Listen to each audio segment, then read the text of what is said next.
ఓం నమో వెంకటేశాయ. జ్యోతిషరత్నకరం ఛానల్కి స్వాగతం. ఈ వీడియోలో ఒక జాతకంలో రాహు వలన కలిగేటువంటి పితృదోషం వలన ఎటువంటి సంతాన సమస్యలు ఉంటాయి అనేది తెలుసుకుందాము. పితృదోషం అనేది చాలా కాంబినేషన్స్ వలన ఏర్పడుతూ ఉంటుంది. రవి, చంద్ర, శని, రాహు ఇటువంటి అలాగే కేతు ఇటువంటి గ్రహాల యొక్క కలయిక వలన పితృదోషం అనేది ఏర్పడుతూ ఉంటుంది. లగ్నం నుంచి వ్యయం వరకు ప్రతి స్థానంలో కూడా పితృదోషం ఏర్పడవచ్చు. అయితే పితృదోషం వలన రకరకాల ప్రాబ్లమ్స్ అనేవి ఉంటాయి. ఏ స్థానంలో పితృదోషం ఏర్పడింది అనే దాన్ని బట్టి ఎటువంటి ఫలితాలు ఉంటాయి అనేది మనం చెప్పాల్సి ఉంటుంది. అయితే రాహువు ప్రధానంగా సంతానపరమైనటువంటి స్థానాల్లో పితృదోషం ఇచ్చేటప్పుడు ఎలాంటి సంతానపరమైన సమస్యలు ఉంటాయి అనేది తెలుసుకుందాము ఈ వీడియోలో. రాహువు ఎప్పుడైతే 5th హౌస్లో 9th హౌస్లో ఉంటాడో, అలాగే 5th లార్డ్ లేదా 9th లార్డ్తో కలిసి ఉంటాడో, అది ఏ స్థానంలో అయినా కావచ్చు. అలాగే పంచమారూఢంలో కానీ భాగ్యారూఢంలో కానీ రాహు ఉంటాడో, పుత్రకారక గ్రహంతో రాహు కలిసి ఉంటాడో, ఇలాంటి సందర్భాల్లో పితృదోషం అనేది ఏర్పడుతుంది. అయితే రాహు ఇచ్చేటువంటి పితృదోషం యొక్క ఫలితాలు సంతానం మీద ఉంటుంది కాబట్టి ఎటువంటి సమస్యలు ఉంటాయి అనేది కూడా మనం తెలుసుకోవాల్సి ఉంటుంది. అదేవిధంగా రాహువు ఒక్కొక్క గ్రహంతో కలిస్తే ఒక్కొక్క రకమైనటువంటి పితృదోషాన్ని ఇస్తాడు.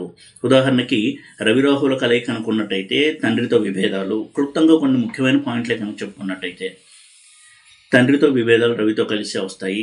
చంద్రుడితో కలిసినప్పుడు కొంత మానసిక సమస్యలు, బుధుడితో కలిసినప్పుడు కొంతవరకు సైకలాజికల్ ప్రాబ్లమ్స్, మెంటల్ ఇల్నెస్ ఇలాంటివి ఉంటాయి. గురువుతో కలిసినప్పుడు కుటుంబపరమైన సమస్యలు, ఆర్థికపరమైనటువంటి సమస్యలు ఉంటాయి. శుక్రుడితో కలిసినప్పుడు వైవాహికపరమైనటువంటి సమస్యలు, అలాగే శనితో కలిసినప్పుడు వృత్తిపరమైన సమస్యలు ఇలా ఇస్తూ ఉంటాడు. అయితే సంతానపరమైన సమస్యలను ఎటువంటివి ఇస్తాడు రాహువు అటువంటి స్థానాల్లో ఉన్నప్పుడు, అటువంటి గ్రహాలతో కలిసి ఉన్నప్పుడు అనేది చాలా ముఖ్యము. చాలా సందర్భాల్లో కనుక చూసినట్టయితే 9th హౌస్లో ఎప్పుడైతే రాహు ఉంటాడో, రాహు ఒక్కడు ఉన్నా వేరే పాపగ్రహాలతో కలిసి ఉన్నా కానీ పితృదోషాన్ని ఇస్తాడు. అలాగే 5th హౌస్లో రాహు ఉండడము, ఇందాక చెప్పినట్టుగా 5th లార్డ్ 9th లార్డ్తో సంబంధము, 5th హౌస్ యొక్క ఆరూఢంలో 9th హౌస్ యొక్క ఆరూఢంలో రాహు ఉండడము, ఇవన్నీ కూడా పితృదోషాన్ని ట్రిగర్ చేసేటువంటి ప్లేస్మెంట్స్ ఇవి. ఇక రాహు వలన కలిగేటువంటి ఈ పితృదోషం ఎలాంటి సమస్యలు ఇస్తుందని చూసినట్టయితే పిల్లలు లేకపోవడం కావచ్చు, వివాహమై ఎన్ని సంవత్సరాలైనా కానీ పిల్లలు లేకపోవడము, అలాగే మిస్క్యారేజెస్ అవుతూ ఉండడము స్త్రీల విషయంలో, వీరికి కలిగిన సంతానం వివాహం చేసుకోకుండా ఉండిపోవడము. 9th హౌస్లో రాహు ఉన్నటువంటి చార్ట్స్ కనుక చూసినట్టయితే వాళ్ళ పిల్లలు ముఖ్యంగా జ్యేష్ఠ సంతానం కొంతవరకు ప్రభావితం అవుతారు. అలాంటి ఒక ఎగ్జాంపుల్ 9th హౌస్లో కనుక రాహు ఉన్నట్టయితే వారి సంతానం ఎవరో ఒకళ్ళు పెళ్లి చేసుకోకుండా ఉండిపోవడము, ఇలాంటివి కూడా మనం గమనించవచ్చు. అలాగే జ్యేష్ఠ సంతానం కుమారుడు ఎవరైతే ఉంటారో అతని జీవితంలో సెటిల్ అవ్వకపోవడము, ఆ పెద్ద కుమారుడు యొక్క సెటిల్మెంట్ అనేది తండ్రికి ఎప్పుడూ కూడా సమస్యగా ఉండడము, ఇలాంటి సమస్యలను కూడా చూడొచ్చు ముఖ్యంగా 9th హౌస్లో రాహు ఉన్నప్పుడు. అలాగే 5th హౌస్లో రాహు, 9th హౌస్లో రాహువు సంతానము కొంత అనారోగ్యంతో జన్మించడము, ఆటిజం వంటి ప్రాబ్లమ్స్తో పిల్లలు పుట్టడము, ఇవన్నీ కూడా రాహు ఇచ్చేటువంటి సంతానపరమైనటువంటి పితృదోష సమస్యలు. అలాగే వీరికి ఎప్పుడు కూడా పిల్లలతో సఖ్యత లేకపోవడము, వారు పెరిగి పెద్ద అయిన తర్వాత వీరు ఆశించిన విధానంలో వారు ఉండకపోవడము, వారి ప్రవర్తన వీరికి కొంతవరకు కష్టం కలిగించడము, తల్లిదండ్రులతో సత్సంబంధాలు లేకపోవడము, ఇలాంటి సమస్యలు కూడా ఎక్కువ ఇస్తాడు రాహువు ఈ పితృదోషాన్ని కనుక ఇచ్చినట్టయితే. ఈ రోజుల్లో కనుక చూసినట్టయితే చాలామంది పిల్లలు ఉద్యోగరీత్యా కావచ్చు, స్వదేశాన్ని వదిలేసి విదేశాల్లో స్థిరపడిపోవడము, ఆ విధంగా వీరు ఎక్కువగా పిల్లల మీద ఎక్కువగా ప్రేమను పెంచుకుని ఆ ఎడబాటుతో ఒంటరిగా ఉండడము, ఒంటరితనాన్ని అనుభవిస్తూ ఉండడము, ఇవి కూడా రాహు ఇచ్చేటువంటి కొంత పితృదోష సమస్యలుగానే మనం చూడొచ్చు. అదేవిధంగా రాహు ఇచ్చేటువంటి ప్రధానమైన పితృదోషము, సంతానపరమైన దోషం ఏంటి అని చూసినట్టయితే పితృకర్మల్ని దెబ్బతీస్తాడు రాహువు. మన సనాతన సంప్రదాయంలో, వైదిక సంప్రదాయంలో పితృకర్మలకి, పితృకార్యాలకి చాలా ప్రాముఖ్యత ఇవ్వబడింది. ఒక జాతకుడు చనిపోయిన తర్వాత వారికి పరలోకాల్లో ఉత్తమ గతులు కలగడానికి వారి యొక్క సంతానము పితృకర్మలను చేయడం అనేది చాలామంది చేస్తున్నటువంటి ఒక ఆచారం అది. అవి లుప్తమవుతాయి రాహువు కనుక ముఖ్యంగా భాగ్యస్థానంలో ఉండి పితృదోషాన్ని ఇస్తున్నట్టయితే. అంటే ఒక వ్యక్తికి 9th హౌస్లో కనుక రాహు ఉండి, లేదా ఇందాక చెప్పినటువంటి ప్లేస్మెంట్స్లో రాహు కనుక ఉన్నట్టయితే వారి పిల్లలు వీరికి అటువంటి పితృకర్మలు చేసేటువంటి స్థితిలో ఉండరు. ముఖ్యంగా విదేశాల్లో ఉండడం వల్ల కావచ్చు, ఇతరతర కారణాలు ఏమైనా కానీ పితృకర్మలు అనేవి లుప్తమవుతాయి. ఈ విధంగా అదొక పితృదోషంగా మనం చూడాల్సి ఉంటుంది. అలాగే పిల్లలు ఇంటర్ క్యాస్ట్ మ్యారేజ్ చేసుకోవడము, ఇంటర్ రిలీజియన్ మ్యారేజ్, అబ్బాయి కంటే అమ్మాయి వయసులో ఎక్కువ ఉండడము, ఇటువంటి మ్యారేజెస్ అన్ని కూడా పిల్లలు చేసుకుంటూ ఉంటారు. అంటే ఇక్కడ ఆ వ్యక్తికి ఉండే పితృదోషం కంటే ఎవరికైతే ఇలాంటి పితృదోషం ఉందో వారి సంతానానికి ఎటువంటి రిజల్ట్స్ ఉంటాయి అనేది ఇక్కడ మనం ఫోకస్ చేస్తున్నాము. వారి సంతానం ఎప్పుడు కూడా కొంత వివాహంలో కూడా పితృదోషం కనుక ఉన్నట్టయితే అటువంటి దోషంలో ఉన్నటువంటి రాహువుతో సప్తమ స్థానము, అలాగే వివాహానికి సంబంధించినటువంటి స్థానాలు, గ్రహాలు కనుక రిలేషన్లో ఉంటే ఇంటర్ క్యాస్ట్ మ్యారేజ్ చేసుకోవడము, ఇంటర్ రిలీజియన్ మ్యారేజెస్, ఫారినర్ని పెళ్లి చేసుకోవడము, ఇటువంటి సందర్భాలు కూడా ఉంటాయి. అయితే ఇక్కడ మనము పరాశర అలాగే జైమిని 2 సిస్టమ్స్లో కూడా మనం ఇది స్టడీ చేయాల్సి ఉంటుంది. ఇక వారి యొక్క జ్యేష్ఠ సంతానానికి సంతానం లేకపోవడము, అదేవిధంగా ఎవరికైతే పితృదోషం ఉంటుందో వారి యొక్క పిల్లలకి అనారోగ్యంతో పిల్లలు పుట్టడము, ఆటిజం వంటి సమస్యలతో పిల్లలు పుట్టడము, ఇది తల్లిదండ్రులకు చాలా వేదన కలిగించేటువంటి ఒక అంశము. ఈ రోజుల్లో ఆటిజం కూడా ఎక్కువ అవుతుంది. ఈ విధంగా ఇవన్నీ కేసెస్ని చూసినట్టయితే 9th హౌస్లో రాహువు, 5th హౌస్లో రాహువు, పంచమ ఆరూఢంలో రాహువు, భాగ్యారూఢంలో రాహువు, పంచమ భాగ్యారూఢంతో సంబంధం ఉన్న రాహువు జైమిని పరంగా, ఇలాంటి కాంబినేషన్స్ ఉండి తీరతాయి. రాహు లేకపోతే ఇటువంటి సమస్యలు అనేవి ఉండవు. ఇవన్నీ కూడా రాహు ఇచ్చేటువంటి పితృదోష ఫలితాలే. అలాగే వారి యొక్క పెద్ద కుమారుడు పెళ్లి చేసుకోకుండా ఉండిపోవడము, లేదా వారి సంతానం పెళ్లి చేసుకున్న తర్వాత విడాకులు తీసుకోవడము, అలాగే వారి యొక్క స్త్రీ సంతానం ఏదైతే ఉందో భర్త నుంచి విడిపోవడం కావచ్చు, లేదా వారు కొంతవరకు భర్త చనిపోయి వైధవ్యాన్ని అనుభవించడము, ఇటువంటి చాలా చాలా తీవ్రమైన సమస్యను కూడా ఇస్తాడు రాహు పితృదోషంలో ఉన్నట్టయితే. అలాగే సంతానం ఎప్పటికీ కలగక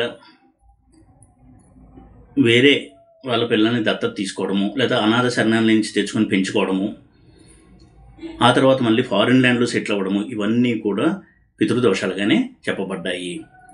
ఇక్కడ ఫారిన్ ల్యాండ్లో సెటిల్ అవ్వడం అనేది దోషంగా ఎందుకు చెప్తున్నాము అంటే, ఏ దృష్టికోణంలో దోషం అని మనం చూడాలి అంటే, ఎప్పుడైతే వారు ఈ స్వదేశాన్ని ముఖ్యంగా భారతదేశాన్ని వదిలి వేరే దేశాలకు వెళ్తారో వాటికి మ్లేచ్ఛ దేశాలు అని పేరు. అక్కడికి వెళ్ళిన తర్వాత పితృకర్మలు అనేవి చేయడం అనేది వారికి సాధ్యపడదు. ఎందుకంటే పితృకర్మలు అనేది ఇండియాకు వచ్చి చేసినప్పుడు మాత్రమే అది సత్ఫలితాల్ని ఇస్తాయి. అయితే అలా పితృకర్మలు చేసేటువంటి సందర్భం కూడా వారికి ఉండదు. అవి కూడా రెగ్యులర్గా చేసేటువంటి స్థితిలో ఆ సంతానం అనేది ఉండదు. అందుకే ఫారిన్ ల్యాండ్లోకి వెళ్ళినప్పుడు కొంత ఇటువంటి విషయాల పట్ల కాస్త ఒక స్పృహ ఉండి, ఇవి రెగ్యులర్గా చేయాలి అనేటువంటి ఒక చింతన ఉండి, కనీసం అటువంటి సందర్భాల కోసం, అటువంటి వాటి కోసం ఇండియాకు వచ్చి ఆ కర్మల్ని ఆచరించి మళ్ళీ వెళ్ళడం అనేది చాలా మటుకు పితృదోషాన్ని నివారించడానికి కూడా ఉపయోగపడేటువంటి మంచి కర్మలు. ఎప్పుడు పితృకర్మల్ని విసర్జిస్తామో, పితృకర్మలు చేయకుండా ఆపేస్తామో అది పితృదోషంగా పరిణమిస్తుంది. పితృదోషానికి అది కూడా ఒక కారణం. ఇక పితృదోషం ఉన్నట్టయితే సంతానపరమైన స్థానాల్లో పిల్లలకి అనారోగ్య సమస్యలు, తీవ్రమైనటువంటి సైకలాజికల్ ప్రాబ్లమ్స్, వారి వృత్తిలో స్థిరపడకపోవడము, జీవితంలో ఎప్పుడు స్థిరపడకపోవడము, ఈ విధంగా ముఖ్యంగా జ్యేష్ఠ సంతానము, పెద్ద కుమారుడు ఈ విధమైన స్థితిలో ఉండడం, దీనివల్ల తల్లిదండ్రులకు చాలా చాలా మనోవేదన, ఇవన్నీ కలిగిస్తాడు రాహువు. ఈ రోజుల్లో చూస్తున్నట్టయితే రాహు ఇచ్చేటువంటి పితృదోషం వలన బాధపడుతున్నటువంటి వ్యక్తులే మనకి ఎక్కువగా కనబడుతూ ఉంటారు. ఈ పితృదోషం సంతానం మీద రకరకాల ప్రభావాన్ని చూపిస్తుంది. ఈ కులాంతర మతాంతర వివాహాలు, అలాగే ఆటిజంతో పిల్లలు పుట్టడం కావచ్చు, పిల్లల జీవితంలో సెటిల్ అవ్వకపోవడం కావచ్చు, పిల్లలకి తల్లిదండ్రులకి మధ్య మాటలు లేకపోవడము, ఆ స్థితిలో వాళ్ళిద్దరి మధ్య కూడా మనస్పర్ధలు రావడము, ఇవన్నీ కూడా రాహు ఇచ్చేటువంటి పితృదోష ఫలితాలుగా మనం గమనించవచ్చు. రాహు మహాదశ ఎప్పుడైతే జరుగుతూ ఉంటుందో పితృదోషం అన్నటువంటి కాంబినేషన్లో ఈ సమస్యలు అనేవి చాలా పూర్తి స్థాయిలో ఆ జాతకుడు అనుభవిస్తాడు. అయితే జైమిని రాశి దశలు, రాహు మహాదశ ఇటువంటివి జరుగుతున్నప్పుడు స్పష్టంగా పితృదోష ఫలితాలు అనేది జాతకుడు అనుభవిస్తాడు. అది మనం వెరిఫై కూడా చేయొచ్చు వారి యొక్క చార్ట్ కనుక చూసినట్టయితే. కాబట్టి పితృదోషం కనుక ఉన్నట్టయితే చాలా మటుకు పితృదోషాన్ని నివారణ చేసుకోవడానికి కొన్ని పూజలు పరిహారాలు చేసుకోవడం అనేది చెప్పదగినటువంటి సూచన. రకరకాల కారణాల వల్ల పితృదోషం రావచ్చు. వారి వంశంలో ఎవరైనా అకాల మరణం చెందడము, అన్యాచురల్ డెత్, సూసైడ్ లాంటివి చేసుకుని చనిపోవడము, అలాగే చనిపోయిన పెద్దవాళ్ళకి పితృకర్మలు పెట్టకపోవడము, తీరని కోరికలతో చనిపోవడము, యాక్సిడెంట్స్లో చనిపోవడము, ఇలా రకరకాల కారణాల వల్ల కూడా పితృదోషం అనేది అటువంటి వారి వంశానికి అనేది అంటుకుంటుంది. కాబట్టి ఈ పితృదోషం కనుక ఉన్నట్టయితే కొన్ని తరాలు ఆ దోషం అనేది క్యారీ ఫార్వర్డ్ అవుతూ ఉంటుంది. అటువంటి సందర్భంలో ప్రతి వాళ్ళు కూడా ఈ పితృదోష నివారణ పూజ అనేది రెగ్యులర్గా చేయించుకుంటూ ఉండాలి. పితృదోష నివారణ పూజ ఏదైనా సరే ఒకసారి వెళ్ళి నాసిక్లోనో లేదా గయ్యలోనో వెళ్ళి చేసి వచ్చేస్తే అది అక్కడతో నివారణ అవ్వదు. ఎప్పుడూ కూడా పితృదోష నివారణ పూజలు అనేవి చేసుకుంటూ ఉండే కొద్దీ ఆ పితృదేవతల ఆశీర్వాదం లభిస్తూ ఉంటుంది. వీరికి ప్రాబ్లమ్స్ యొక్క తీవ్రత అనేది తగ్గుతుంది. దేవతారాధన ఎంత ముఖ్యమో దేవతారాధన కంటే కూడా పితృదేవత ఆరాధన అనేది చాలా చాలా ముఖ్యము. ఎందుకంటే పితృదేవత ఆరాధన ఎప్పుడైతే చేస్తామో వారి వంశంలో సంతానము ఎప్పుడూ కూడా హెల్దీగా ఉండడము, వారి జీవితంలో వృద్ధిలోకి రావడము, చదువు ఉద్యోగము అన్నీ కూడా సకాలంలో పూర్తి చేసి ఉన్నత స్థాయిలో ఉండడము, ఇటువంటి చాలా మంచి ఫలితాలు అనేవి ఉంటాయి. కాబట్టి పితృదేవత ఆరాధనకి అంత ప్రాముఖ్యత ఇవ్వబడింది.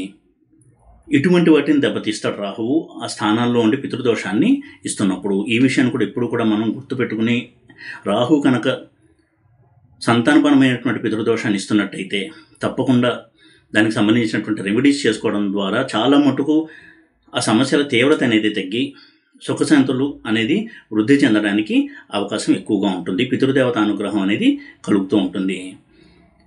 ఇక ఎటువంటి పరిహారాలు చేయాలి ఈ దోషాన్ని కనుక చూసినట్టయితే, చనిపోయినటువంటి పెద్దవారికి వారి శ్రాద్ధ కర్మలు అనేవి శ్రద్ధగా రెగ్యులర్గా నిర్వహిస్తూ ఉండడము, అలాగే ఒకవేళ ఫారిన్ ల్యాండ్లో కనుక్కున్నట్టయితే ఇండియాకు వచ్చి శ్రాద్ధ కర్మలు పెట్టడం అనేది చెప్పదగినటువంటి సూచన.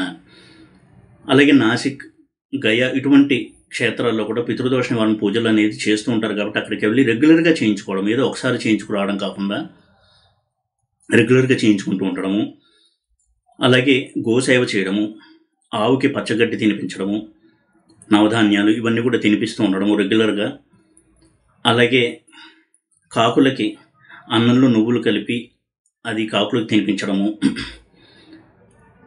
రెగ్యులర్గా రుద్రాభిషేకం చేయిస్తూ ఉండడము క్రమం తప్పకుండా. అన్నదానం అనేది పితృదోషాన్ని నివారణకి చాలా బాగా హెల్ప్ చేస్తుంది.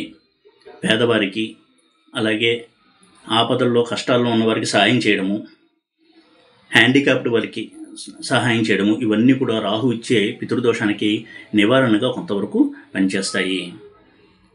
అలాగే దైవపరమైనటువంటి జీవితాన్ని గడపడము, తరచూ క్షేత్ర సందర్శన చేస్తూ ఉండడము, రెగ్యులర్గా కూడా ఇంట్లో కొంత దేవతార్చన చేస్తూ నియమనిష్టలతో ఉండడము, అలాగే రాహుకి నేను ఎప్పుడు చెప్పేటువంటి రెమెడీస్, ముఖ్యంగా రాహు మహాదశ నడుస్తూ పితృదోషంలో రాహు కనుక్కున్నట్టయితే నాన్ వెజ్ని కంప్లీట్గా మానేయడము, అలాగే ఉల్లిపాయ వెల్లుల్లిపాయ కూడా తినకుండా ఉండడము, ఇవన్నీ కూడా రాహుకి పాజిటివ్ రిజల్ట్స్ని ఇచ్చేటువంటి రెమెడీస్గా చెప్పబడ్డాయి. ఇవన్నీ చేస్తూ కనుక ఉన్నట్టయితే తప్పకుండా వారికి ఈ దోష తీవ్రత అనేది తగ్గి వారి యొక్క లైఫ్లో కూడా వారి ఫ్యామిలీలో కాస్త పాజిటివ్ ఈవెంట్స్ జరుగుతూ పాజిటివ్ ఎన్వైరన్మెంట్ అనేది పెరుగుతూ ఉంటుంది.